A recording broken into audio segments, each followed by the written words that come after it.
దివంగత ముఖ్యమంత్రి ఎన్టీ రామారావు వర్ధంతి సందర్భంగా విశాఖలో జనసేన పార్టీ నాయకులు ఎన్టీఆర్ విగ్రహానికి పూలమాల వేసి ఘన నివాళులర్పించారు. ఈ సందర్భంగానే జనసేన పార్టీ కార్పొరేటర్ పీతల మూర్తి యాదవ్ మాట్లాడుతూ ఎన్టీఆర్ ఆశయాలను నేటితరం యువత అమలు చేయాలన్నారు. వచ్చే ఎన్నికల్లో టీడీపీ జనసేన ఉమ్మడి ప్రభుత్వం అధికారంలోకి వస్తుందని, ప్రతి పేదవాడికి పూర్తి స్థాయిలో సంక్షేమ పథకాలు అందుతాయన్నారు. ఈ కార్యక్రమంలో పలువురు జనసేన పార్టీ నాయకులు, కార్యకర్తలు పాల్గొన్నారు.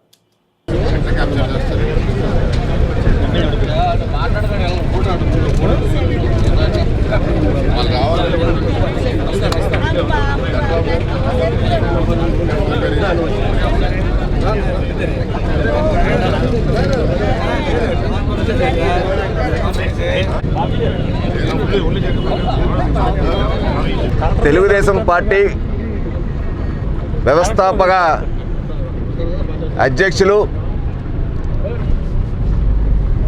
మహోన్నతుని గొప్ప వ్యక్తి నందమూరి తారక రామారావు గారి 28వ వర్ధంతి వేడుకలు ఘనంగా తెలుగుదేశం పార్టీ ఎమ్మెల్యేలు, మాజీ మంత్రివర్యులు, అలాగే పార్లమెంట్ సభ్యులు, పెద్ద ఎత్తున తెలుగుదేశం పార్టీ నాయకులు, జనసేన పార్టీ వీర మహిళలు, జనసేన పార్టీ నాయకులు అందరూ కూడా ఇక్కడ ఆర్కే బీచ్ వద్ద ఘనంగా నివాళులు అర్పించడం జరిగింది.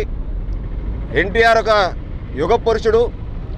తెర మీద ఆయన నటనని చూసి ప్రజలు మెచ్చుకోవటం ఒకటే కాదు, ఉమ్మడి రాష్ట్రంలో ఆయన పాలనను చూసి కూడా రాష్ట్ర ప్రజలే కాదు ప్రపంచవ్యాప్తంగా కూడా ఆయన పాలన మెచ్చుకున్నటువంటి విషయాలు మనం గుర్తు తెచ్చుకోవాలి.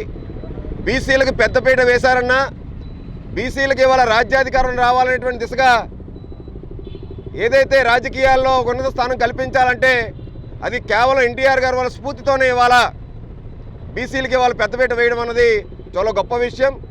అలాంటి గొప్ప తెలుగుదేశం పార్టీకి ఆయన ఒక స్ఫూర్తిదాయకంగా ప్రపంచవ్యాప్తంగా తెలుగు జాతి కీర్తి ప్రతిష్టల్ని చాటి చెప్పినటువంటి మహోన్నతమైన వ్యక్తి ఇవాళ ఎన్టీ రామారావు గారు.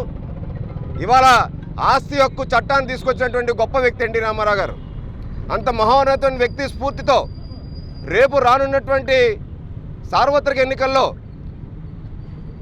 అధ్యక్షులు చంద్రబాబు నాయుడు గారు, జనసేన పార్టీ అధ్యక్షులు పవన్ కళ్యాణ్ గారు ఉమ్మడిగా రేపు రాష్ట్రంలో పరిపాలించడానికి ఆయన స్ఫూర్తితో ముందరకు వెళ్ళాలని చెప్పి ప్రతి ఒక్క జన సైనికులు, తెలుగుదేశం పార్టీ నాయకులందరూ కూడా రాష్ట్ర భవిష్యత్తును ఉద్దేశించి మనందరూ కూడా కలిసికట్టుగా పనిచేసి ఈ యొక్క సైకో పాలనని, ఈ యొక్క జగన్ నిరంకుశ పాలనని వెంటనే మనం తెరదించి వీళ్ళని సాగనపెట్టే రోజులు ఆసన్నమయ్యని చెప్పి ఘనమైన నివాళులు ఇవ్వాలి ఎన్టీ రామారావు గారు కల్పిస్తూ జనసేన పార్టీ ఘనమైన నివాళులు అర్పిస్తూ ఉంది.